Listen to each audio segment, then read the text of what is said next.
신념과 의지로 도전하라. 도전하라. 챌린지인데요. 사회에서 이 성공한 사람들의 이 성공담을 들어보면 공통점이 있어요. 한결같이 어려운 환경에서 불굴의 신념과 의지로 수많은 역경을 극복하고 마침내 성공했다. 뭐 이런 나름대로의 공통점들을 갖고 있습니다. 우리가 성경을 보면은 성경에도 여러 가지 그 난관들을 믿음으로 도전해서 승리한 그 믿음의 조상들, 그 믿음의 사례들이 많이 기록이 되어 있는데, 도전하는 사람만이 모든 역경을 이기고 극복하고 성공할 수 있다. 이런 레슨을 우리들에게 주고 있습니다. 자, 오늘 메시지 신념과 의지로 도전하라. 첫 번째 섹션은 천국은 침노하는 자가 빼앗는다라는 것입니다. 세 가지 그 소주제가 있는데요. 첫 번째, 구하라. 전쟁에서 승리하기 위해서는 전력을 다해서 싸워야 되는데, 전쟁에서는 전쟁이라고 하는 것은 뭐 느슨하게 봐줄 건 봐주고 위험하면 도망가고 이래가지고서는 큰일 나죠. 자기 생명을 빼앗길 수가 있는데, 전쟁에서 승리하기 위해서는 목숨 걸고 전력을 다해서 싸워야 되겠죠. 전능하신 하나님께 침노하는 정신으로 맹렬히 기도해야 합니다. 신앙의 세계에서는 정말 죽으면 죽으리라, 에스더의 고백처럼 죽으면 죽으리라 이런 각오로 맹렬히 기도를 해야 되는데, 하나님은 전능하신 분이십니다. 하나님께는 능치 못할 일이 없기 때문에 하나님의 눈으로 사물을 바라보고 불가능에 도전해야 된다.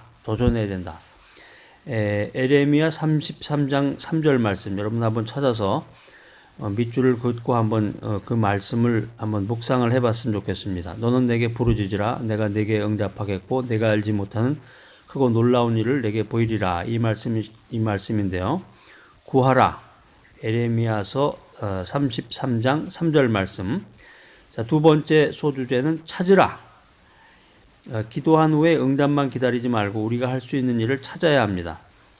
어떤 사람은 이제 하나님이 전능하신 분이니까 내 사정을 모두 다 아실 거다. 내가 가만히 앉아 있어도 하나님께서 모든 것을 다 인도해 주실 거야. 이렇게 말씀하시는 분도 계세요.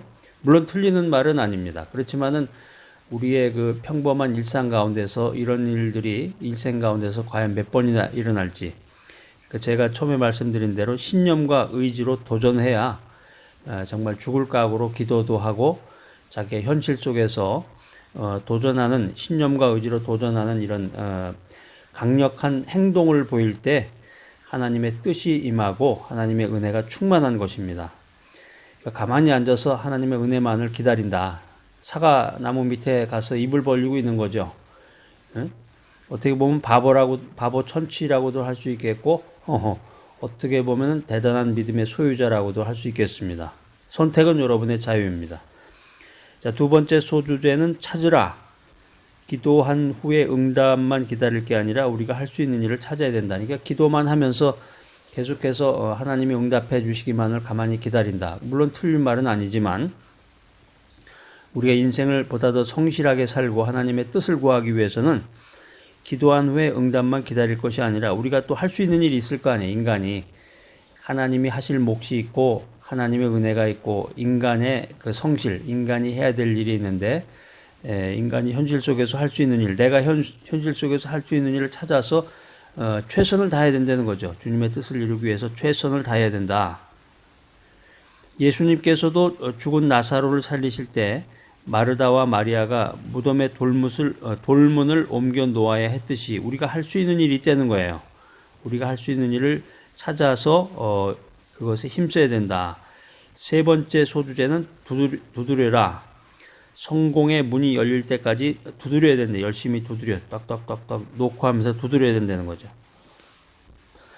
성경에 보면 이제 재미있는 이야기들이 많이 나오는데, 열왕기 상이 있고 열왕기 하가 있는데요. 열왕기 하 13장 14절부터 19절까지에 보면은 그 엘리사의 병상에 찾아간 그 요아스 왕이 소극적인 태도로 인해서 아람을 3번까지만 이길 수 있었다, 이런 이야기가 나와요. 그러니까 모든 일에 최선을 다해야 된다는 거죠. 모든 일에 최선을 다해야 승리도 더할 수 있는 건데, 꿈이 없는 백성은 망한다.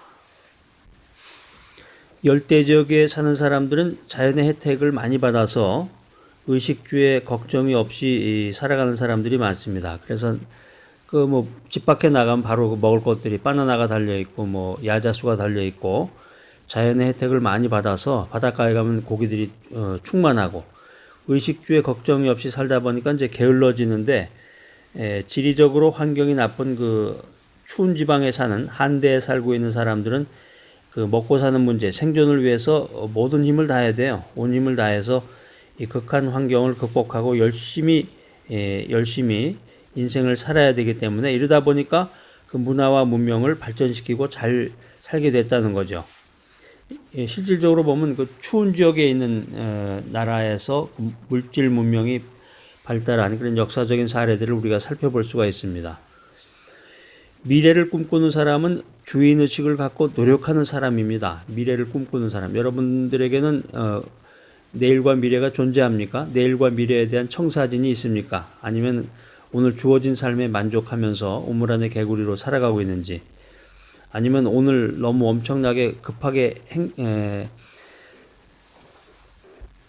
처리해야 될 일들이 많기 때문에 내일과 미래를 미처 생각하지 못하는지. 미래를 꿈꾸는 사람은 주인의식을 갖고 노력하는 사람이다. 그래서 마침내 성공을 이룬다는 것입니다. 잘 살아보겠다고 생각하고 꿈꾸고 노력하고 믿는 사람은 마침내 잘 살게 되는 것입니다. 그런데 꿈이 없으면 게을러지고 무책임한 생활을 하게 됩니다. 시편 126편 6절에 보면 이런 말씀이 있어요. 성경은 애쓰며 씨를 뿌리는 자만이 기쁨의 결과를 얻을 수 있다. 갈라디아서 6장 7절에도 유사한 내용들이 나와 있는데, 아무튼 꿈을 갖고 성실하게 최선을 다해서 인생을 살아라 하는 얘기예요. 그래서 꿈이 없는 백성은 망한다. 자, 이런 사람은 실패합니다. 세 부류의 사람을 제가 말씀드리는데, 부정적인 마음 가진 사람, 회개하지 않는 사람, 담대하지 못한 사람.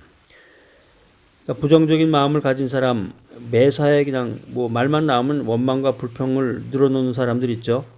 이런 사람들은 루저라고 부를 수 있겠습니다. 회개하지 않는 사람, 잘못과 결점을 고치지 않고 변명과 자기 비하만 늘어놓는 사람, 회개할 줄 모르고 변명만 늘어놓는 사람은 하나님의 심판을 면할 수가 없습니다. 또 담대하지 못한 사람, 하나님을 의지하지 않고 두려움에 가득 차서 용기가 없는 사람, 이런 사람은 실패하죠. 신념과 의지로 도전하라. 그래서 천국은 침노하는 자가 빼앗는다. 꿈이 없는 백성은 망한다. 또 루저의 세 가지 형태, 부정적인 마음을 가진 사람, 회개하지 않는 사람, 담대하지 않는 사람은 실패한다는 거죠. 우리는 성공하기 위해서 이 세상에 태어났습니다. 그렇잖아요? 실패하기 위해서 살아가십니까? 여러분 어떠세요? 성공에 알레르기가 있는 분도 계시는데, 여러분은 내일과 미래에 실패하기 위해서 지금 존재하십니까? 그렇진 않죠. 우리는 성공하기 위해서 태어난 사람들이고, 하나님, 주님의 뜻을 깨닫고 하나님께 큰 영광을 돌리기 위해서 이 삶을 살아가는 사람들입니다. 하나님에 대한 인간의 범죄와 불순종은 인간의 패배를 가져왔습니다. 그런데 예수 그리스도 안에서 새로운 피조물이 된 우리들은 왕 같은 제사장의 신분으로 회복되었다는 거예요. 회복되었다. 그래서 회개와 믿음을 통해서 하나님께 순종하는 사람은 꿈을 가지고 믿음과 인내로 노력해서 은혜를 받고 성공할 수 있다는 거예요. 자, 오늘 신념과 의지로 도전하라. 오늘 이 메시지를 끝까지 들으시는 여러분, 하나님의 약속의 말씀을 의지하고 꿈과 비전을 가지고 주님의 은혜를 충만히 받으시는 여러분 모두가 되시기를 소망합니다.